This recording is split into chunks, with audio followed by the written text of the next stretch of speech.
कहानी की शुरुआत होती है साइबेरिया के एक कैंप में, जहां सैकड़ों जर्मन लोगों को बंदी बनाकर रखा गया था। हालांकि वहां सुरक्षा के लिए कोई गार्ड्स नहीं थे, पर फिर भी कोई यहाँ से भागने की जुर्रत नहीं करता था। असल में अगर कोई भाग भी निकला तो वो आर्कटिक सर्कल की हड्डियां जमा देने वाली ठंड में कुछ दिन से ज्यादा जिंदा नहीं रह पाएगा। पर वहाँ एक सिपाही था जो किसी भी तरह से छूट कर अपनी पत्नी और बेटी के पास वापस लौटना चाहता था। उसका नाम था क्लेमेंस फोरेल, और एक दिन उसे भागने का मौका मिल ही गया। रात को वो चुपके से कोयले की गाड़ी में चढ़ गया, और जब गाड़ी चली तो वो सितारों से भरा आसमान देखकर बेहद खुश हुआ। पर अचानक गाड़ी बीच में ही रुक गई और क्लेमेंस ने चुपके से बाहर निकलकर देखा। पर तभी एक सोवियत सिपाही ने उसे देख लिया और उसे पकड़कर एक सीवर में कैद कर दिया गया। ऊपर से जोरदार बरसात शुरू हो गई, पर इसके बावजूद भी क्लेमेंस पूरे 3 दिन तक बिना खाए पिए वहीं डटा रहा। इसके बाद जेल के वार्डन ने उसे रिहा करके कहा कि तुम्हारे साथी तुम्हारा इंतजार कर रहे हैं। आखिरकार जब क्लेमेंस सुरंग में पहुंचा तो उसने देखा कि उसके साथी बहुत गुस्से में थे और वो हाथों में हथियार लिए उसका इंतजार कर रहे थे। असल में क्लेमेंस के भागने की वजह से उन सभी को 3 दिन तक भूखा रखा गया था। तभी अचानक उन्होंने क्लेमेंस पर हमला कर दिया और उसे कुत्तों की तरह पीटा। बुरी तरह जख्मी होने की वजह से उसे कैंप के डॉक्टर के पास ले जाया गया। वो डॉक्टर भी यहाँ बंदी था और वो क्लेमेंस की भागने की हिम्मत देखकर काफी प्रभावित हुआ। तब क्लेमेंस ने डॉक्टर से मदद मांगते हुए कहा कि वो एक बार फिर से यहाँ से भागना चाहता है। डॉक्टर ने उसे समझाया कि आर्कटिक सर्कल से भागना नामुमकिन है। आज तक जिसने भी भागने की कोशिश की वो सभी मारे गए। पर डॉक्टर ने उसे एक राज बताया कि जो लोग यहाँ से भागेंगे नहीं वो भी अंत में मारे ही जाएंगे। असल में वहाँ मौजूद सारे कैदी रोज लेड नाम की मेटल की खानों में खुदाई करते हैं, और लेड धीरे धीरे हवा से उनके शरीर में जा रही है, जिस वजह से आज नहीं तो कल उन सबका मरना तय है। इसीलिए डॉक्टर ने उसे सलाह दी कि उसे भागकर अपनी किस्मत आजमा ही लेनी चाहिए। फिर डॉक्टर ने अपने सारे गर्म कपड़े और जूते निकाले और क्लेमेंस को बताया कि रेलवे लाइंस पर जगह जगह पर खाना छुपा कर रखा गया है। ऊपर से उसने क्लेमेंस को एक बंदूक भी दी। असल में डॉक्टर ने ये सारी तैयारियां खुद भागने के लिए की थी, मगर 1 महीने पहले उसे पता चला कि उसे कैंसर है, और अगर वो भाग भी गया तो 1 महीने से ज्यादा जीने वाला नहीं है। खैर, डॉक्टर ने क्लेमेंस को अपना लंच बॉक्स देकर कहा कि अगर तुम सफल हो जाओ तो मेरे परिवार को मेरी मौत की खबर दे देना। इसके बाद क्लेमेंस रात को एक बार फिर से भाग निकला। अगली सुबह वार्डन को खबर मिली कि क्लेमेंस भाग गया है, तो वो डॉक्टर से पूछताछ करने आया, मगर तब तक डॉक्टर अपनी जान कुर्बान कर चुका था। उधर क्लेमेंस पूरे जोश के साथ बर्फ और तेज हवा का सामना करते हुए आगे बढ़ रहा था। इधर वार्डन ने क्लेमेंस को ढूंढने के लिए कई फौजियों को ढूंढा, लेकिन कई दिन तक ढूंढने के बाद भी उन्हें क्लेमेंस का कोई सुराग नहीं मिला। सबको लगा कि वो बर्फ में जमकर मर गया होगा, पर वार्डन को यकीन था कि वो जिंदा है, इसलिए उसने तलाश जारी रखने का हुक्म दिया। भागने के 9 दिन बाद क्लेमेंस को अचानक अपने पीछे स्लेज भागता हुआ दिखाई दिया। क्लेमेंस भी तुरंत भागने लगा, पर जल्द ही स्लेज उस तक पहुंच गया और क्लेमेंस को रौंदता हुआ निकल गया। अचानक क्लेमेंस की आंख खुली तो उसने देखा कि वो तो एकदम ठीक ठाक था। असल में ये पूरी घटना उसके मन का वहम थी। उसके चारों ओर सफेद बर्फ की चादर थी और खाना भी खत्म हो चुका था। उसका दिल डूबने लगा और उसने भगवान से कोई चमत्कार करने को कहा, पर आर्कटिक सर्कल में दूर दूर तक बर्फ के सिवा और कुछ नहीं था। अब उसके पास कोई चारा नहीं था, इसीलिए वो कुछ दिन तक जैसे तैसे आगे बढ़ता रहा। आखिरकार उसके शरीर ने जवाब दे दिया और वो भूख की वजह से बेहोश हो गया। कुछ समय बाद उसकी आंख खुली और उसने एक अजीब सी आवाज सुनी। तभी उसकी नजर एक सील पर पड़ी और उसकी आंखें चमक उठी। उसने तुरंत अपनी बंदूक निकाली और कांपते हाथों से सील पर गोलियां चला दी, पर बदकिस्मती से उसका एक भी निशाना नहीं लगा। सील भागने लगी तो क्लेमेंस उसके पीछे दौड़ा, पर अचानक वो बर्फीले पानी में घुस गई।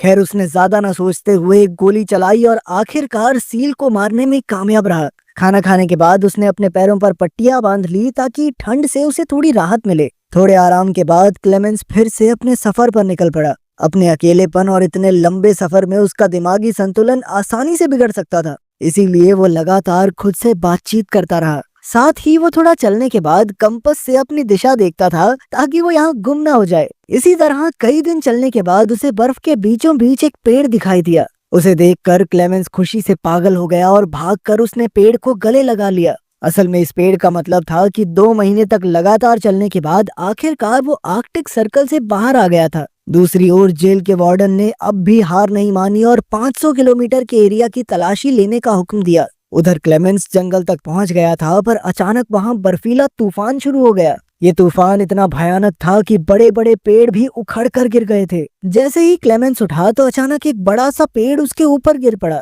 खुशकिस्मती से सैम जॉन और मैटन नाम के दो आदमी जो वहाँ सोने की खोज में आए थे, उन्होंने क्लेमेंस की जान बचाई और फिर वो तीनों इकट्ठे आगे बढ़ने लगे। धीरे धीरे मौसम ठीक होने लगा और उन तीनों ने जुगाड़ से एक कश्ती बनाकर नदी पार करने का फैसला किया। तीनों ने एक दूसरे को अपने जीवन की कहानियां सुनाई, पर कुछ ही देर में नदी का बहाव बहुत ज्यादा तेज हो गया, जिससे क्लेमेंस और मैटन कश्ती को संभाल नहीं पाए। अचानक सैम जॉन का बैलेंस बिगड़ा और वो नदी में गिर पड़ा। सैम जॉन डूबने ही वाला था कि क्लेमेंस ने अपनी जान की परवाह ना करते हुए तुरंत नदी में डुबकी लगा दी। काफी मुश्किलों के बाद वो सैम जॉन को किनारे तक ले ही आया। उधर मैटन उन्हें बीच में ही छोड़कर अकेला ही आगे बढ़ गया। जब वो अपनी झोपड़ी में पहुंचा तो उसने सोचा कि सैम जॉन तो नदी में मर ही गया होगा, इसीलिए उसने सैम जॉन का सोना और बाकी कीमती चीजें चुरा ली। लेकिन फिर कुछ ही पलों में सैम जॉन और क्लेमेंस भी वहां आ पहुंचे। मैटन के धोखे से सैम जॉन को बहुत गुस्सा आया, इसीलिए उसने गोली चलाकर मैटन की जान ले ली। इसके बाद सैम जॉन और क्लेमेंस ने अपना सामान बांधा और एक बार फिर से सफर पर निकल पड़े। खैर जल्द ही सर्दी का मौसम शुरू हो गया और आगे बढ़ना और भी मुश्किल। तब क्लेमेंस ने सैम जॉन का बैग लेकर उसका बोझ कम करने की कोशिश की, मगर सैम जॉन को लगा कि क्लेमेंस उसका सोना चुराना चाहता है, इसलिए उसने अपने बैग से क्लेमेंस पर हमला कर दिया। इस वजह से क्लेमेंस बेहोश हो गया और जब उसकी आंख खुली तो उसने देखा कि भेड़ियों का एक झुंड दौड़ता हुआ उसकी तरफ आ रहा था। क्लेमेंस तुरंत एक पेड़ पर चढ़ने लगा, पर भूखे भेड़िए उसकी पैंट से उसे नीचे खींच रहे थे। बहुत कोशिशों के बाद वो छोटा सा पेड़ ही नीचे गिर गया और अब क्लेमेंस की मौत उसके सामने खड़ी थी। तभी अचानक गोलियां चलने की जोरदार आवाज आई, जिसमें सभी भेड़िए मारे गए। असल में इस इलाके के चरवाहों ने क्लेमेंस की जान बचाई थी। वो क्लेमेंस को उठाकर अपने गांव में ले गए, जहां कई चरवाहों ने उसका इलाज किया। उनकी मदद से क्लेमेंस का शरीर जल्द ही एकदम ठीक हो गया और इतने समय बाद लोगों से मिलने पर उसे बहुत खुशी हो रही थी। कई चरवाहों से उसकी दोस्ती हो गई, पर जल्द ही जेल के वार्डन का भेजा हुआ नोटिस वहां भी पहुंच गया, जिसके मुताबिक जो भी क्लेमेंस को पनाह देगा वो जान से हाथ धो बैठेगा। इसलिए मजबूरन क्लेमेंस को वहां से निकलना पड़ा। जाने से पहले चरवाहों ने उसे काफी सारा खाना और एक शिकारी कुत्ता तोहफे में दिया। अब घर लौटने के इस सफर में उसका एक साथी भी था, इसीलिए क्लेमेंस को अकेला महसूस नहीं हुआ। इसी तरह वो दोनों लगभग 1 साल तक आगे बढ़ते रहे। एक दिन वो एक लकड़ी की मिल के पास पहुंचे, जहां क्लेमेंस का कुत्ता खाने की खोज में भागा, पर कुछ कर्मचारियों ने उसे भगा दिया। तब क्लेमेंस आगे आया तो कर्मचारियों ने उसे पहचान लिया और फिर मिल के मालिक ने उसे खाना खिलाया। इसके बाद उन्होंने क्लेमेंस को जर्मनी की ट्रेन पर बैठा दिया। अब वो जल्द ही घर पहुंचने वाला था, इसलिए क्लेमेंस के चेहरे पर बड़ी सी मुस्कान थी, मगर वो ये नहीं जानता था कि मिल के मालिक ने उसकी खबर पुलिस को दे दी थी और जेल वार्डन अपने सिपाहियों के साथ ट्रेन स्टेशन पर उसका इंतजार कर रहा था। खुशकिस्मती से क्लेमेंस ने पहले ही सिपाहियों को स्टेशन पर देख लिया, इसीलिए वो मौका देखकर भाग निकला, मगर फिर कुछ ही पलों में जेल के वार्डन ने उसे रंगे हाथों पकड़ लिया। अब क्लेमेंस की सारी उम्मीदें खत्म हो चुकी थी, पर अचानक क्लेमेंस के शिकारी कुत्ते ने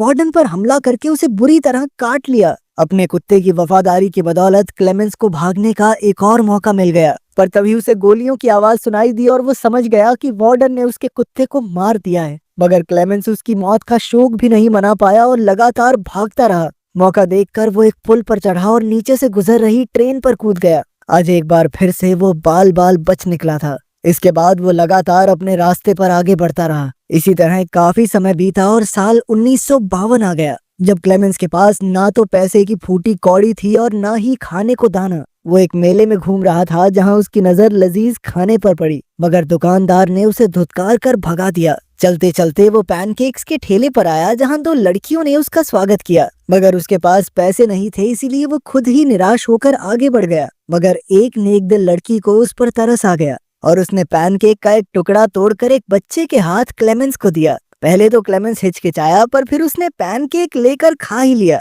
खैर तभी एक यहूदी आदमी ने सब कुछ देख लिया। इधर क्लेमेंस चलते चलते एक चर्च में पहुंचा और उसने हाथ जोड़कर भगवान से प्रार्थना की। वो यहूदी आदमी भी उसके पीछे पीछे यहाँ तक आ पहुंचा, पर उसने क्लेमेंस को पुलिस के हवाले नहीं किया। असल में वो भी कुछ समय पहले एक वॉर प्रिजनर रह चुका था, इसीलिए वो क्लेमेंस की हालत समझ सकता था। वो क्लेमेंस को अपने घर ले आया, जहां क्लेमेंस नहा धोकर अपने पुराने रूप में वापस आ गया। यहूदी आदमी ने उसे एक पासपोर्ट और कुछ कागज भी दिए, जिससे क्लेमेंस का दिल भर आया। आखिरकार पासपोर्ट लेकर क्लेमेंस सोवियत सरहद के पार पहुंच गया और फिर थोड़ी पूछताछ के बाद उसे जाने दिया गया। क्लेमेंस को इतनी खुशी हुई कि उसे जानबूझकर अपनी हंसी रोकनी पड़ी। आखिरकार अब वो आजाद हो ही गया था, मगर जैसे ही वो सुआ पुल के बीच पहुंचा तो उसके चेहरे पर चमचमाती रोशनी आई और तभी उसके सामने जेल का वार्डन आ गया। उसे देखकर क्लेमेंस के होश उड़ गए और उसने पीछे मुड़कर देखा कि वो अब भी सोवियत जमीन पर ही था, जिसका मतलब ये था कि वार्डन अब भी उसे गिरफ्तार कर सकता है।